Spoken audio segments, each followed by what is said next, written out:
Do you remember the Thanksgiving recipes you could only find in old cookbooks? They filled homes with warmth, butter, and the sound of family gathered close.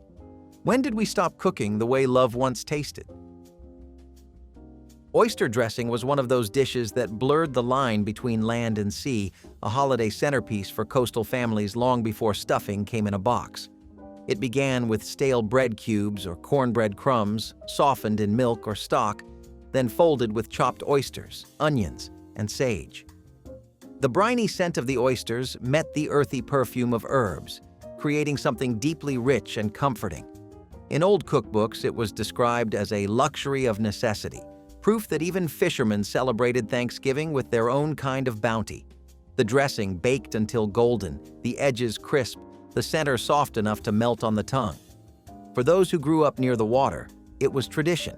No turkey plate was complete without a scoop beside the gravy.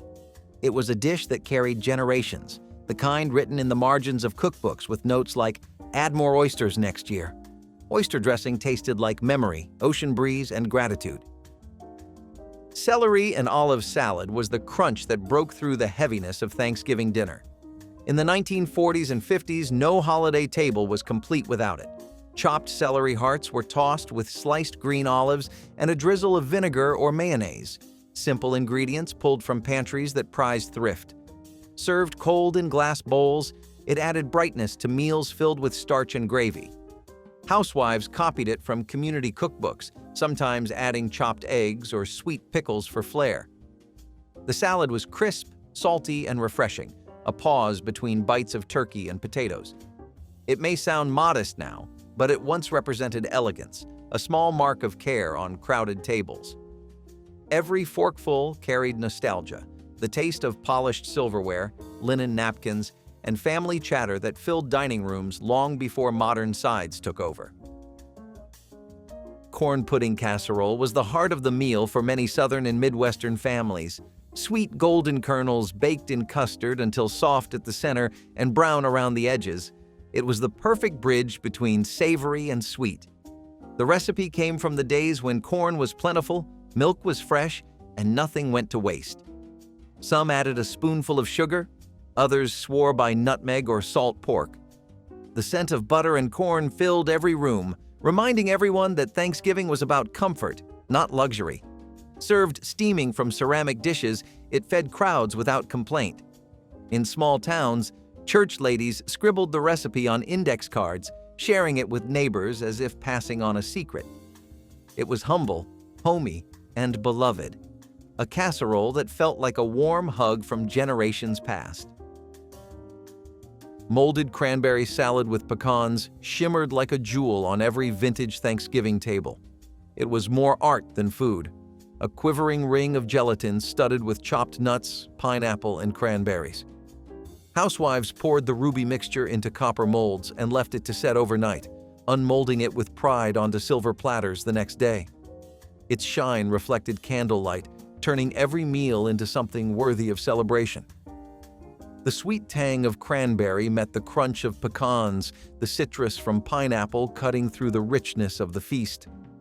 In the 1950s, it was the ultimate holiday showpiece, something both decorative and delicious. Even now, just the sight of its glossy red surface recalls a time when presentation mattered as much as taste. The first slice wobbled slightly, trembling like a secret passed from one generation to the next. Families admired its perfection before diving in, savoring the mixture of sweet, tart, and texture.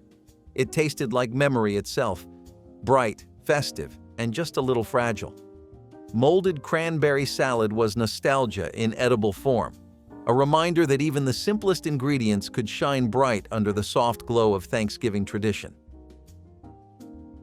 Ambrosia with whipped cream was a cloud of sweetness that closed the meal with grace. Chunks of orange, pineapple, and cherries were folded into soft peaks of cream and coconut, a pastel dream served in glass dessert cups. In the South, every family had its own version. Some added marshmallows, others a splash of vanilla or a handful of pecans. It wasn't just dessert, it was joy you could taste. After hours of heavy dishes, ambrosia was light, cold, and refreshing, a sigh of relief after indulgence. It symbolized celebration and care, the kind of dish made not from extravagance but affection. Passed down through generations, it lingered in recipe cards stained with age and love. The first spoonful melted on the tongue, cool and creamy, like the sweetness of childhood memories. It was the dessert that made children giggle and adults smile softly in remembrance. Ambrosia was more than food. It was the feeling of family, faith, and familiarity wrapped in a bowl of comfort. Ambrosia was holiday simplicity at its most beautiful, sweet, nostalgic, and eternal. Giblet gravy was a labor of love, one that required patience and respect for the bird itself. Every part mattered. The heart, liver, and gizzard simmered slowly with onions and stock until tender. Then came the roux, whisked until it turned the color of caramel before being joined with the broth. The result was a gravy richer than any store-bought version could ever hope to be. In old cookbooks, it was marked as essential, often underlined twice. The aroma filled the house before the turkey even left the oven. For many, giblet gravy was a test of a cook's skill, smooth, flavorful, and deeply personal. It was the finishing touch, poured lovingly over dressing, mashed potatoes, or slices of turkey carved by hand. The bubbling sound on the stove was as much a part of the holiday soundtrack as laughter and clinking dishes. It bound the feast together, turning a meal into a memory. Each bite carried the essence of Thanksgiving tradition, resourceful, respectful, and warm. Stuffed celery with cream cheese and chives was a relic of the vintage relish tray era, a small but elegant detail every host remembered. Crunchy celery stalks were trimmed and filled with whipped cream cheese, sprinkled with herbs or paprika. Arranged in rows on glass platters, they gleamed under dining room lights beside olives and pickles. It was the sort of appetizer that came before anything else, a light bite shared while the turkey rested. Housewives prided themselves on even lines and smooth fillings. It was a quiet mark of care. Though simple, it felt festive, a signal that the feast had truly begun. In an age before charcuterie boards, stuffed celery was the height of refinement, crisp, cool, and classic. The cold snap of celery against the creamy filling made every bite feel deliberate, balanced, and refreshing. Children snuck pieces from trays while adults refilled punch cups, and no one ever minded.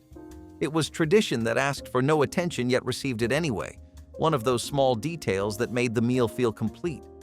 Stuffed celery was elegance made humble, a dish that whispered of gentility and patience long before the meal had even begun. Potato rolls with buttermilk were little clouds of warmth rising golden in the oven.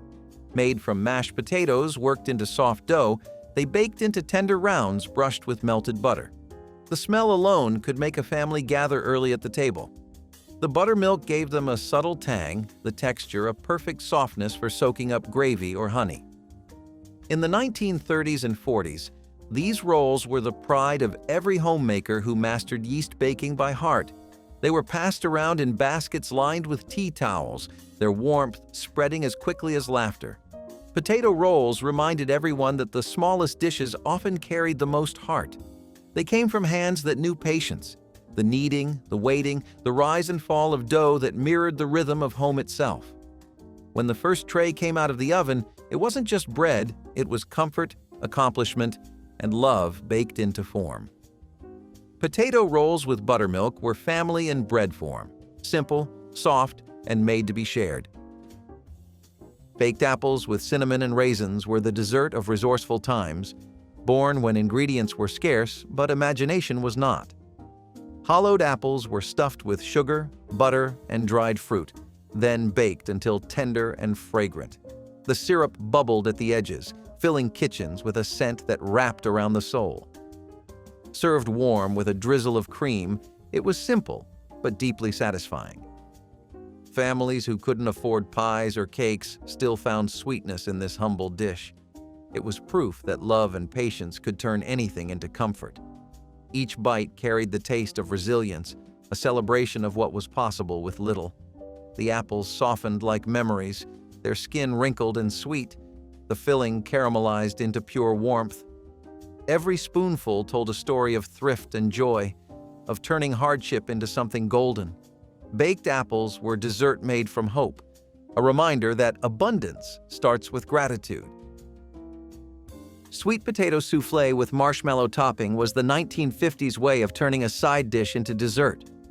Fluffy whipped sweet potatoes mixed with butter, sugar, and vanilla were baked beneath a blanket of marshmallows that toasted golden in the oven. It was indulgent, dramatic, and deeply nostalgic. Cookbooks of the era called it holiday delight, a phrase that fit perfectly. Families watched through the oven door as the marshmallows puffed and browned, a spectacle that made children clap in excitement. Sweet potato soufflé was warmth disguised as sweetness, a symbol of post-war optimism and homegrown abundance. It blurred the line between savory and sweet, between what was necessary and what was simply joyful. Every bite melted into a mix of caramelized sugar and creamy potato, a texture that felt like comfort itself. It was the taste of prosperity, of homes filled with laughter and light. Sweet potato soufflé wasn't just food, it was happiness baked golden on top. Turkey a la king casserole was the unsung hero of the post-Thanksgiving week, a creation of resourceful cooks who refused to waste even a shred of turkey. Leftover meat was diced into bite-sized pieces and folded into a creamy sauce made with butter, milk, and a hint of sherry or mushroom stock. Mixed with peas and pimentos for color, it was poured into casserole dishes and topped with biscuits or pastry. As it baked, the sauce bubbled up through the golden crust, filling kitchens with that unmistakable scent of comfort. This was a dish that turned leftovers into luxury, proof that thrift and flavor could go hand in hand. Every bite tasted like gratitude extended just a little longer, a continuation of the feast even after the guests had gone home. Old cookbooks called it the homemaker's secret, a clever way to stretch both food and memory. Turkey a la king casserole was warmth reborn, creamy, nostalgic, and undeniably comforting. Grapefruit and pomegranate salad brought a burst of brightness to Thanksgiving tables heavy with gravy and starch. Slices of ruby grapefruit shimmered beside glistening pomegranate seeds, each one catching the light like tiny jewels.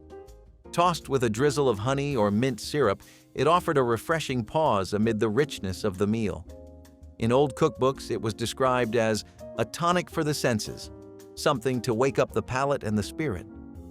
It wasn't fancy, just honest fruit arranged with care on crystal dishes or lettuce leaves. Housewives prized its simplicity and color, especially when winter days were gray and long. Every bite carried a sparkle of tart sweetness, a reminder that Thanksgiving was also about contrast, light and dark, heavy and fresh, savory and sweet. Grapefruit and pomegranate salad was joy in its simplest form, the forgotten star of vintage tables. Mashed rutabagas with brown butter were a side dish of quiet strength, earthy and golden beneath their caramel hue.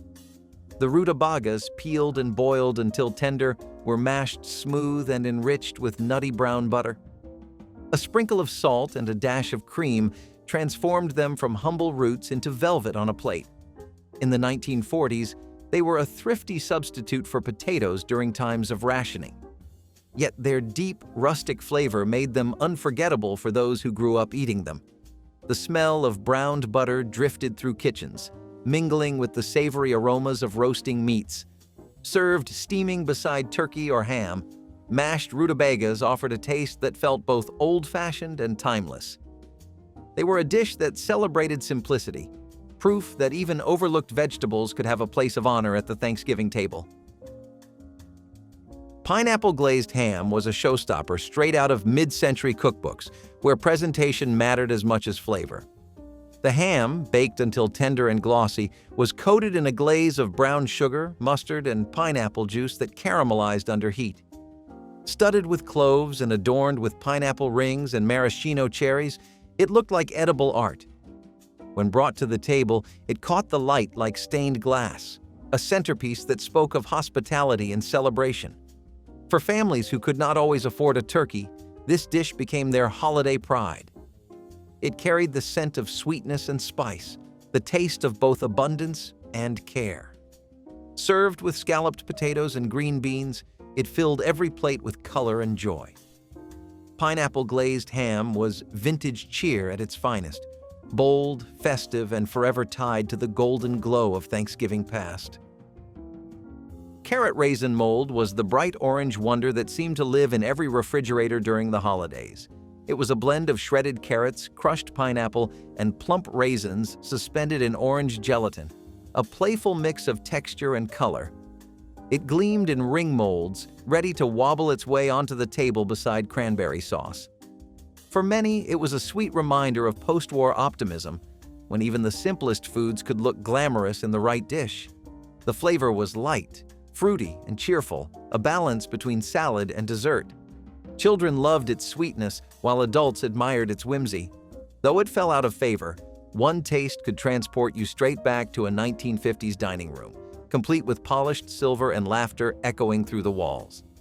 The glossy surface caught the light like stained glass, and every slice revealed its hidden jewels of fruit. Housewives took pride in how perfectly it set, often unmolding it with a held breath and gentle prayer. It was as much performance as it was cooking, a moment of suspense followed by applause when it held its shape. Carrot raisin mold was joy made visible, a vintage tradition with a heart full of sunshine.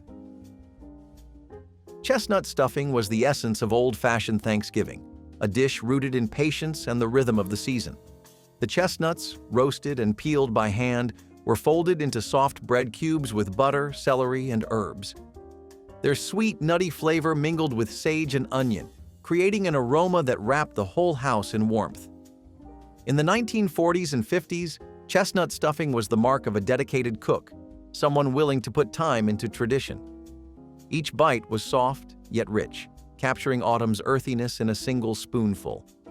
It tasted of family and effort, of recipes passed down and carefully rewritten in the margins of well-worn cookbooks. Served beside turkey or pheasant, it was a dish that felt timeless, humble, elegant, and filled with gratitude. Peeling the chestnuts was the hardest part, but that small labor made it sacred, a quiet ritual done with care. The scent of roasting nuts drifted through kitchens like a promise of celebration. Chestnut stuffing was more than food. It was craftsmanship, history, and heart woven into the fabric of the holiday itself. Chestnut stuffing was Thanksgiving itself, old-world comfort in every bite. Creamed pearl onions were the quiet sophistication of the holiday table, their pale sheen glowing beside vibrant sides. Tiny onions, simmered until tender, were bathed in a velvety bechamel sauce laced with butter and nutmeg. The first spoonful always brought a hush, simple, rich, and deeply comforting. They balanced the meal's heartier dishes, offering smoothness where others offered spice or salt. In 1930s cookbooks, they were called a touch of grace for the festive meal. Housewives favored them for their elegance and reliability. They required no flair, just care, and a steady hand at the stove. Their gentle sweetness reminded everyone that beauty could live in simplicity. The sauce coated each onion like silk, catching the candlelight as it was spooned onto fine china. It was the kind of dish that looked humble but felt luxurious, a quiet reminder that restraint could be as powerful as abundance. Creamed pearl onions were quiet gratitude in a bowl, unassuming but unforgettable once tasted. Cranberry orange relish with walnuts was the zesty, homemade alternative to the can-shaped cranberry sauce of later years. Fresh cranberries were ground together with orange zest, sugar, and chopped nuts, creating a ruby-red mixture that sparkled in the bowl. Its fragrance was bright and citrusy, cutting through the heaviness of roasted meats and gravies. The texture was crunchy, juicy, and bold, a burst of freshness among the feast. Cooks took pride in making it by hand, running the berries through grinders and stirring in sugar until it gleamed. It tasted alive, like a celebration of the harvest itself. No meal felt complete without its tart bite and crisp sweetness. It brought contrast to the table, that touch of brightness that made everything else taste richer by comparison. The orange peel gave it perfume, the walnuts gave it bite, and the sugar gave it grace. Cranberry orange relish was proof that Thanksgiving could be vibrant as well as warm. the sparkle that brought balance to the table. Jellied tomato aspic was the most daring dish of its time, a savory gelatin salad that divided opinion but demanded attention. Made from tomato juice set with unflavored gelatin, spiced with vinegar, and poured into molds, it stood proudly among the turkey and casseroles. Garnished with lettuce and mayonnaise, it was both appetizer and conversation starter. Its tangy, unexpected flavor was surprisingly refreshing after heavy food. In the 1950s, aspic was the mark of a confident hostess, one unafraid of experimentation. It gleamed like ruby glass under the dining room lights, every slice firm yet delicate. Though modern palates might hesitate, it represented creativity and courage in the kitchen, a time when every dish was made to impress. Jellied tomato aspic was the culinary dare of vintage Thanksgivings, strange yet undeniably stylish. Pumpkin chiffon pie was the dreamier cousin of classic pumpkin pie, light, airy, and impossibly smooth. Whipped egg whites gave the filling its signature lift, transforming the familiar spice and pumpkin flavor into something elegant.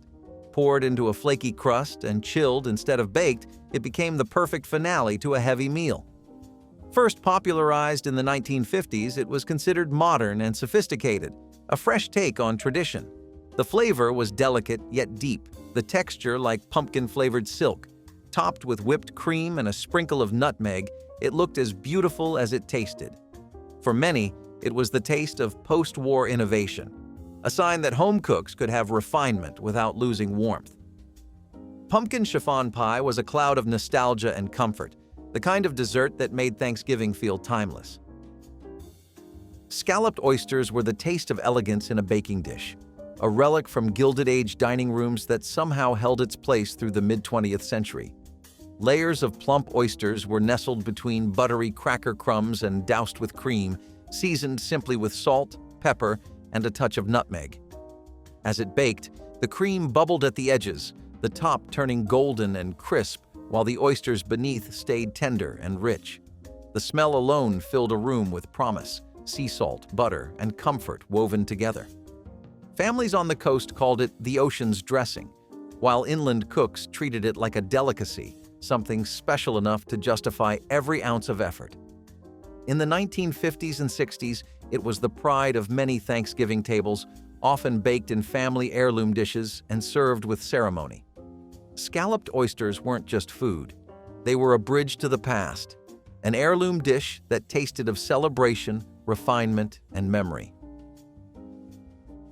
Waldorf salad with apples and grapes was the polished guest of every mid-century Thanksgiving buffet, a dish that carried itself with quiet grace. Diced apples, halved grapes, and chopped celery were tossed in creamy dressing, often mayonnaise or whipped cream, and sprinkled with walnuts for crunch. It was sweet, crisp, and cool, refreshing against the warm weight of roasted meats and gravies. Housewives loved it because it was simple to prepare yet elegant to serve, a fancy touch that took little time. Children picked out the grapes while adults praised its lightness, proof that even during feasts, balance mattered. Church cookbooks from the 1940s and 50s listed it as a must-have for holidays, calling it a salad for every season. The Waldorf salad was old New York luxury turned family tradition, enduring not because of extravagance, but because of its charm. It was refinement served cold, the taste of civility at a crowded Thanksgiving table. Green bean casserole, in its original 1955 form, was humble innovation at its finest. Born from the Campbell's test kitchen, it started with fresh green beans, homemade mushroom sauce, and a sprinkle of fried onions browned just enough to crunch. Before it became a shortcut dish from cans, it was made with patience, beans blanched, sauce whisked smooth, and seasoning added by instinct. The scent of butter and onion filled kitchens as the casserole baked, its top bubbling gently under a thin crust of golden brown. It became an instant classic, a perfect marriage of texture and warmth. For families juggling time, budget, and love, this dish was a small victory, proof that good food could be both easy and heartfelt. The green bean casserole became more than a side. It became tradition, passed quietly from mother to daughter, recipe card to recipe card, forever tied to the rhythm of Thanksgiving itself. Baked acorn squash with maple butter was Thanksgiving's ode to simplicity, a dish that celebrated what the earth gave freely. The squash, halved and roasted until tender, held pools of melted butter, maple syrup, and a sprinkle of brown sugar in its hollow. As it baked, the sugars caramelized, creating a glaze that gleamed like amber. The smell was warm and woodsy, a mix of sweetness and smoke that wrapped around the senses. On 1930s tables, it was served beside turkey or ham, its soft flesh spooned straight from the shell. It needed no decoration, no complex technique, just time and patience. Every bite tasted like autumn itself, a whisper of orchard winds and golden leaves. The skin, slightly charred, gave a hint of smoke that deepened its flavor, while the maple butter soaked into every curve. It was the kind of food that reminded families of their bond with the land when meals came from garden plots and gratitude. In an era before abundance, baked acorn squash reminded families that beauty could live in the simplest harvests. Turkey croquettes were a second act for the Thanksgiving bird, turning leftovers into something worthy of applause. Chopped turkey was mixed with breadcrumbs, herbs, and cream, shaped into patties or ovals, then fried until crisp and golden. The insides stayed tender, creamy, and rich, the kind of comfort only leftover meals could give. Served with warm gravy or a side of mashed potatoes, they tasted like gratitude reborn. Housewives loved them for their thrift and their charm, elegant enough for guests, yet humble enough for weekday suppers. In the pages of post-war cookbooks, croquettes were described as practical luxury, a phrase that fit perfectly. They captured the ingenuity of cooks who made abundance out of scraps, who turned what was left into something beautiful. The sound of oil crackling in the pan was as familiar as laughter in the kitchen, a sign that nothing would go to waste. Turkey croquettes weren't just about saving food, they were about preserving the feeling of Thanksgiving long after the feast had ended. Frozen cranberry dessert was the holiday treat that brought glamour to the icebox age. Whipped cream, marshmallows, and crushed cranberries were folded together with sugar, frozen in molds, and sliced into pink, frosty slabs. It was airy, tart, and sweet, the kind of dessert that sparkled under candlelight. In the 1950s, it felt modern, even futuristic, a way to serve something cold and elegant without an oven. Housewives adored it because it could be made days in advance, freeing up precious time for the main feast. Its pale blush color made it as beautiful as it was delicious. Every bite melted slowly, leaving behind a balance of creaminess and berry bite. Served on glass plates with sprigs of mint, it looked like winter captured on a dish. It tasted like nostalgia and invention woven together, a dessert that embodied the optimism of a changing America.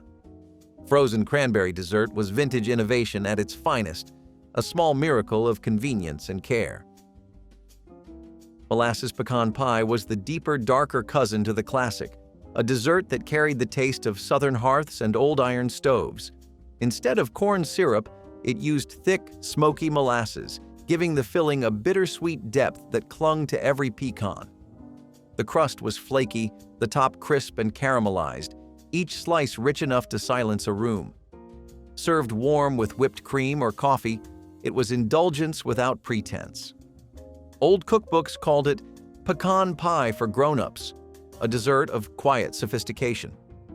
The molasses lent more than flavor. It gave memory, a link to generations who cooked with what they had and made it sing. The slow pour of molasses into the bowl felt like a ritual, heavy and fragrant, turning sugar and eggs into something sacred.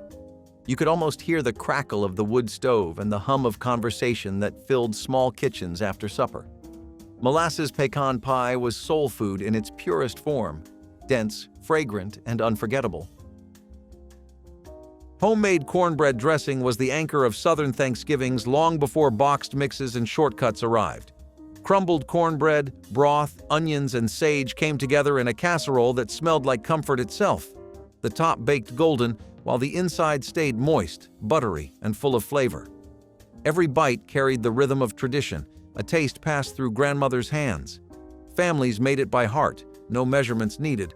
Just a feel for when the texture was right and the scent said it was done. It was more than a side. It was a symbol of home, of stories told in kitchens filled with steam and laughter. The sizzling of onions and butter marked the start of a holiday morning, a sound that felt like belonging. Some cooks added chicken stock, others poured in cream, but everyone agreed it had to taste like memory. Homemade cornbread dressing was not just food, it was history-baked golden brown. Apple celery stuffing brought a hint of brightness to the Thanksgiving table, a mix of savory and sweet that tasted both rustic and refined. Chopped apples and crisp celery were sautéed in butter, folded into bread cubes with herbs, and baked until golden at the edges. The apples softened just enough to blend with the savory broth, creating a flavor that was balanced and comforting. In the 1930s, this recipe appeared in countless cookbooks, praised for its refreshing twist on classic stuffing. It offered contrast to heavy meats, its crisp bite cutting through the richness of gravy. Served warm with turkey or cold the next day, it was as versatile as it was beloved. Each spoonful tasted like the meeting of orchard and hearth, the sweetness of fall fruit mingling with the warmth of herbs. It reminded cooks that Thanksgiving was as much about balance as abundance. Apple celery stuffing was a vintage triumph, simple, fragrant, and full of grace.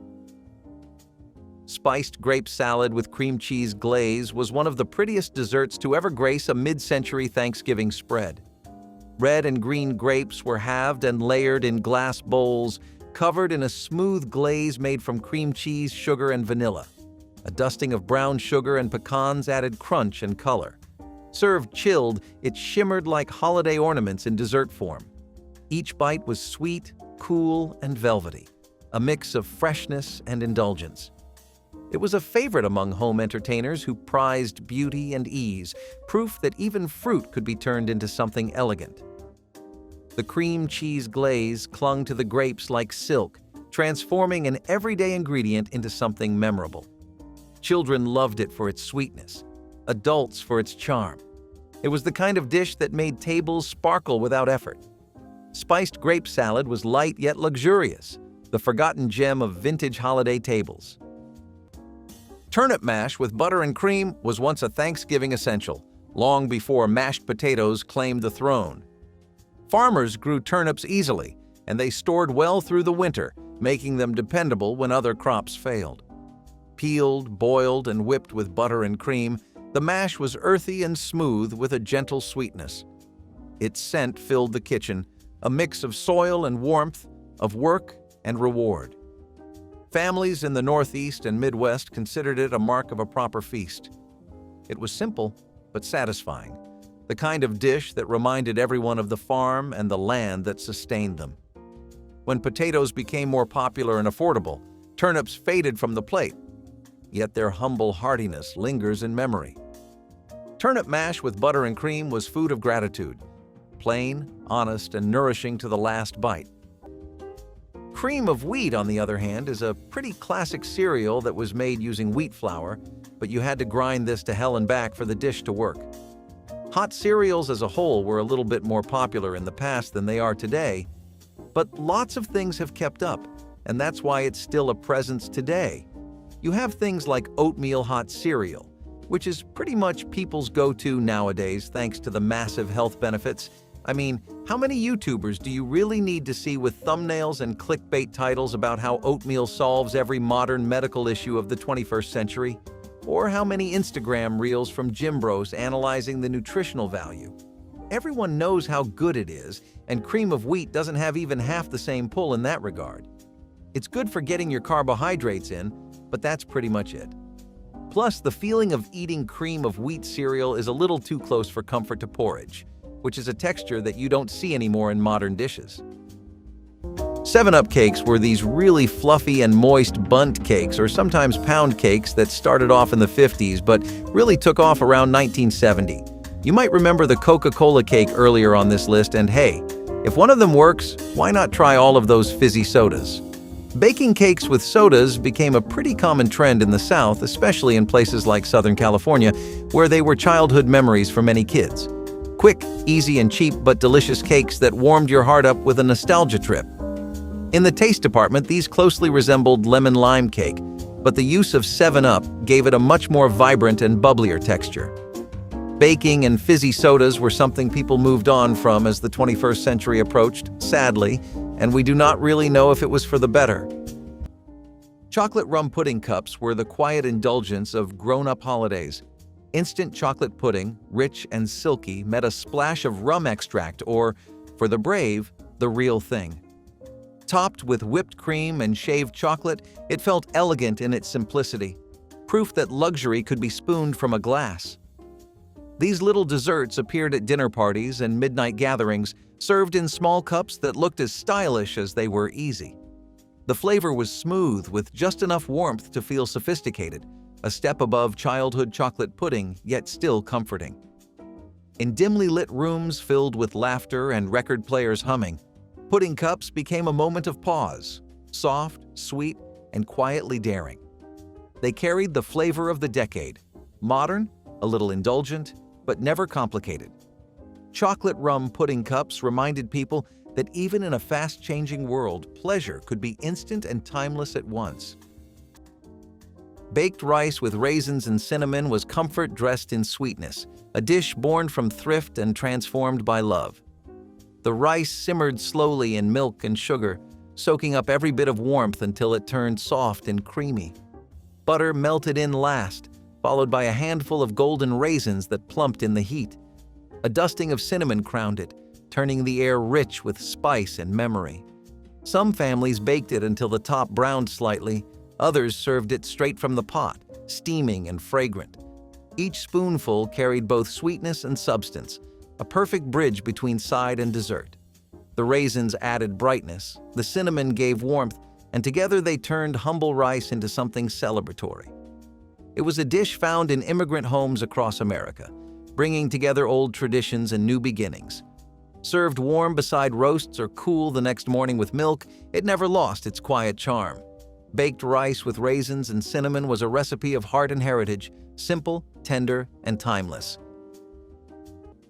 Tomato aspic was Thanksgiving's strangest star, a savory gelatin molded with tomato juice, onions, and celery. Served chilled and sliced, it was both salad and side, a holdover from when gelatin meant sophistication. Its tangy flavor paired surprisingly well with turkey and dressing, offering brightness amid the richness. Guests either loved it or politely pushed it aside, but it always sparked conversation. In the 1950s, it symbolized elegance, something daring for the dinner table. Housewives followed recipes clipped from magazines, proud of its quivering perfection.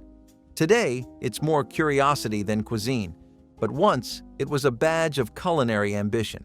Tomato aspic was a dish of confidence, bold, unusual, and unapologetically of its time.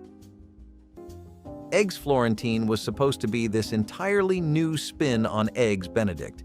But see, when your entire selling pitch is that the new spin in question is just spinach, it doesn't really end up pulling its weight in the larger landscape of American eating.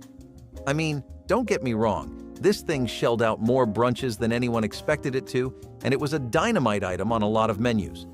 But was it ever going to last past the wave of health-conscious suburban moms vying for the next optimized caloric deficit? And who would come up with it? Not really. It was a great dish, and it did some interesting things with hollandaise sauce, but overall, this little bit of English tradition could never really find a home within American neighborhoods, on their tables. Plus, the entire point of a fresh new take is to offer something different from the original. But as it stood, a lot of people just preferred their typical Eggs Benedict compared to Florentine. Watergate cakes were another hit dessert in the 1970s, particularly in 1972 when the Watergate scandal occurred. A Watergate cake is a layer cake made of pistachio and often has mousse frosting, although it can contain other ingredients too, like diced pineapple and marshmallows. Despite its questionable political rep, it actually was popular enough in 1975 to increase shortages for pistachios all around Washington. That too near Christmas season, folks were baking. That many of them, but we bet you have never heard of a Watergate cake before. Sadly, it is a forgotten relic gone from tables nowadays. Modern-day Christmas cakes look like lots of ice or vanilla frosting, and the pistachio flavor is not too much of a hot pick in the baking industry, Still, we definitely would have loved to try a slice of this green-colored beauty. Holiday pecan tassies were the jewels of every dessert table. Tiny, golden, and delicate, they looked like miniature pies kissed by sugar and tradition. The crusts were pressed into muffin tins by hand, filled with a glossy mixture of butter, brown sugar, and pecans that baked into caramel perfection. They cooled on wire racks, their fragrance filling kitchens with warmth that felt like December itself. Women brought them to bake sales, church suppers, and cookie swaps, where they disappeared before anyone could count how many they'd made. Each one held a perfect balance of crisp and chewy, rich enough to taste like indulgence, small enough to justify another. The tassies were made from the heart by hands that measured without spoons and baked with instinct.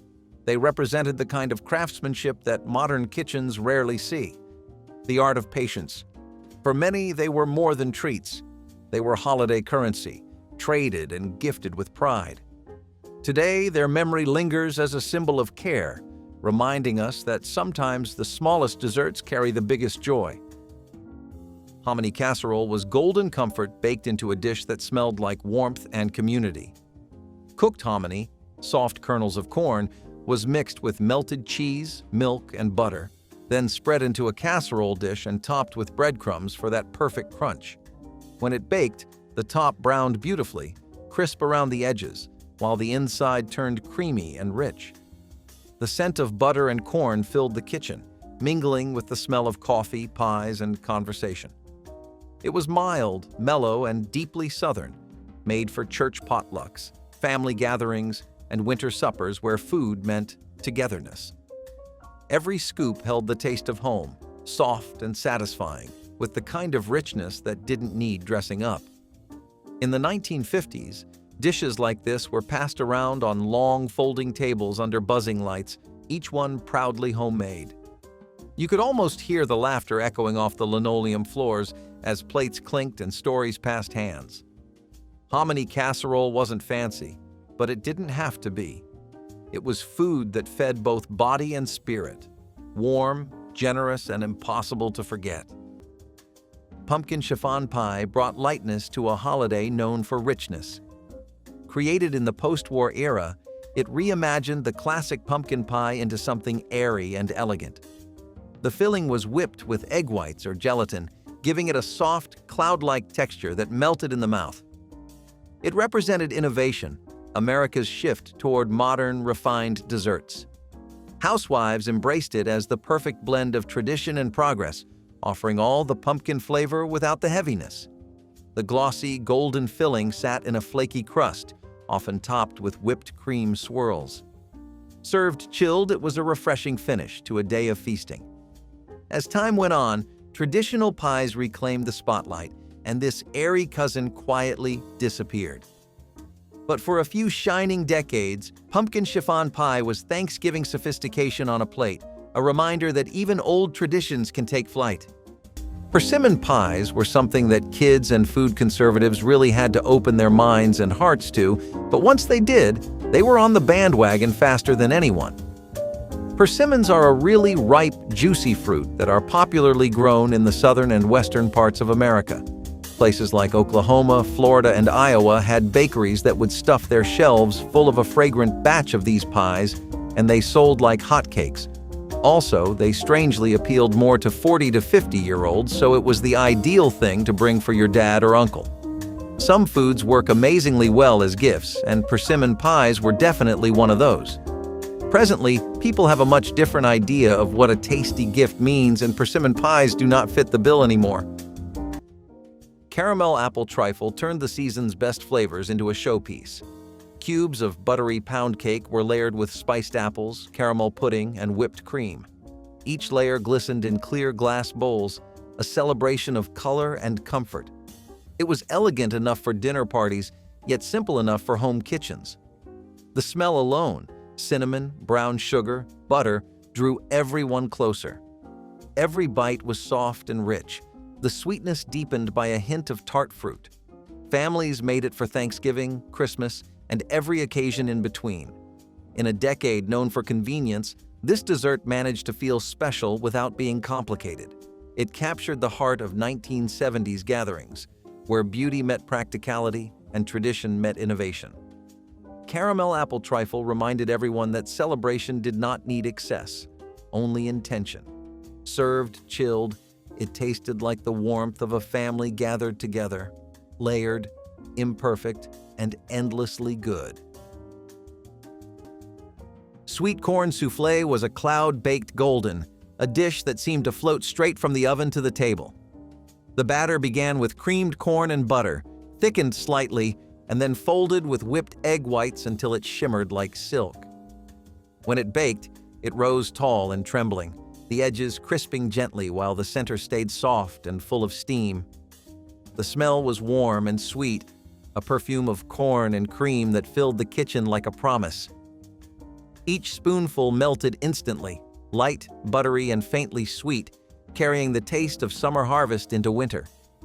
It was a dish that required timing and trust, fragile enough to fall if left too long, but worth every second of patience. In the 1940s and 1950s, it was considered refined yet comforting, a touch of elegance on the family table. Children watched it rise like magic through the oven glass, gasping when it came out glowing and proud. Served beside turkey, ham, or roast beef, it offered a gentler kind of richness, one that felt like home dressed for company. Sweet corn soufflé was joy in motion, the fleeting kind of beauty that vanished soon after it was made. Light as air, golden as memory, and impossible not to love. Here is one for our fans who love ranch-style eggs and cannot go without them. Huevos rancheros was an incredible dish that would be served on Mexican rural farms and was very popular in Latin American communities. It was a conventional egg dish made in the style of traditional large mid-morning fare. You can keep it simple and traditional with some fried eggs served on a charred corn or flour tortilla base with a spicy salsa, or keep experimenting. There are lots of options to play around with too, like Mexican-style rice, guacamole, and avocado. This takes a bit more effort than anything else on the list so far, but if you are willing to put in the work, you will find an egg dish like none you have ever had before. Blackberry pies were a step in a different direction taste-wise than the rhubarbs and raspberry pies that usually dominated the 70s.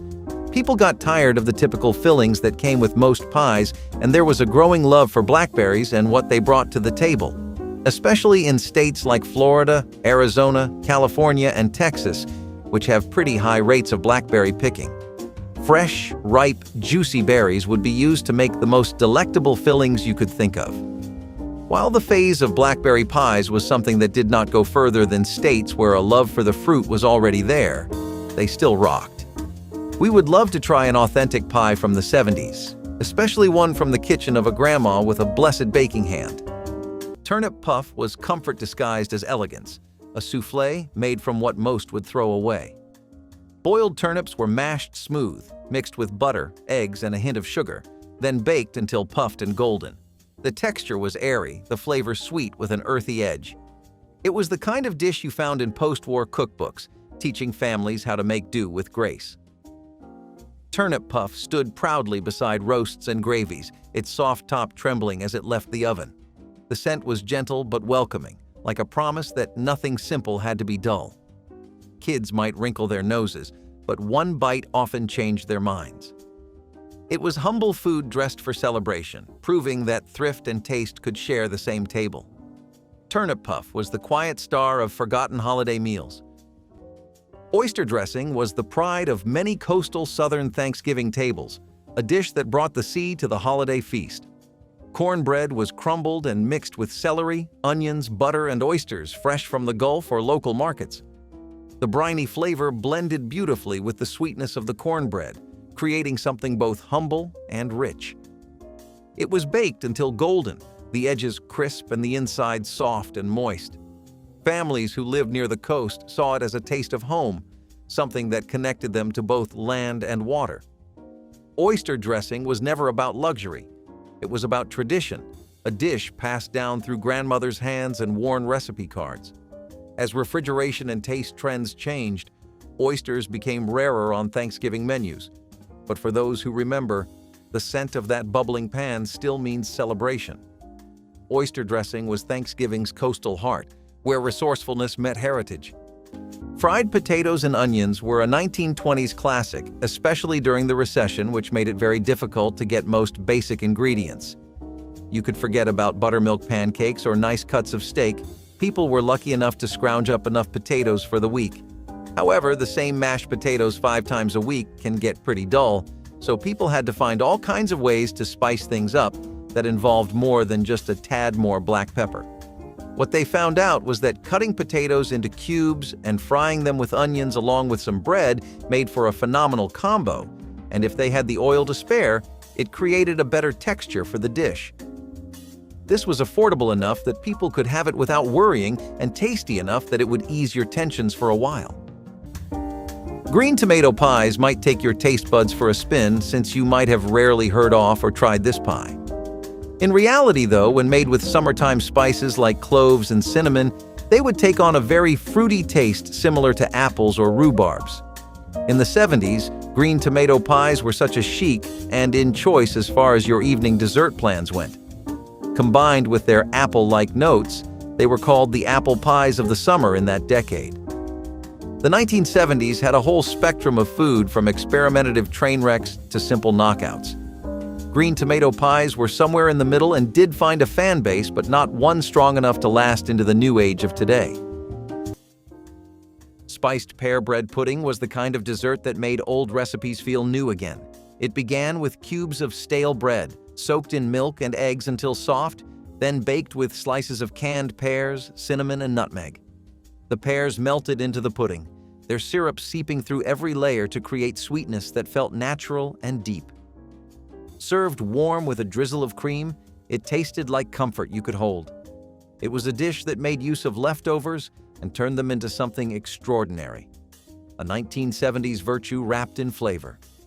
Families made it after holidays when the pantry was full of odds and ends, proving again that thrift could still be beautiful. Each spoonful carried the softness of pear, the spice of memory, and the weight of tradition. Spiced pear pudding was not glamorous, but it had heart. It was the taste of home, gently reborn in every bite. Celery and olive relish trays were once the quiet opening act of every Thanksgiving feast.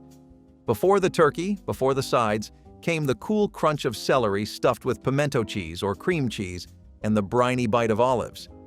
They offered a balance, freshness, before the richness to come. Housewives prided themselves on arranging them neatly, often on cut glass trays. Children would sneak olives off the plate, pretending not to like them but always coming back for more. It was a simple tradition, but one that marked the beginning of the meal with grace and order. Over time, the relish tray faded, replaced by charcuterie boards and modern appetizers. Yet it remains a symbol of hospitality from a slower, more deliberate age.